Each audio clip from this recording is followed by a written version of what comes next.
Good afternoon and thanks for joining us on this Friday. I'm Brent Hunsaker. Natalie is on assignment.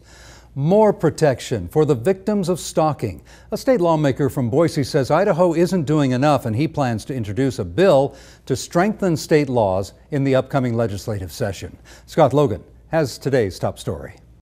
The shooting of a Boise woman by a man who authorities say was stalking her sadly highlighted the problem earlier this month. But State Senator Grant Burgoyne has been working on an anti-stalking bill for the past year. The Boise Democrat says Idaho law only allows a protective order if there's a domestic relationship involved.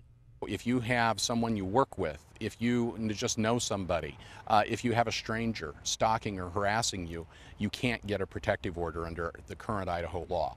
I think that needs to change. Senator Burgoyne says this anti-stalking measure will be one of the first bills he introduces in January when the legislature convenes. He wants to make sure everyone has a lot of time for input. A person, when that conduct has occurred within the last 90 days, can go to court and obtain a protective order if the person seeking the protective order meets the burden of proof. Most stalking victims are women, and it didn't take us long to find somebody who has been personally affected. I had a stalker in college, and there was absolutely nothing I could do about it. I talked to the police, and they just told me to change my phone number.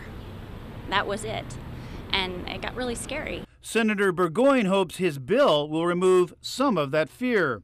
Scott Logan, KBOI 2 News, Boise. Now, the National Center for Victims of Crime reports that 6.5 million people are stalked each year in the United States, and in most cases, it is by someone they know.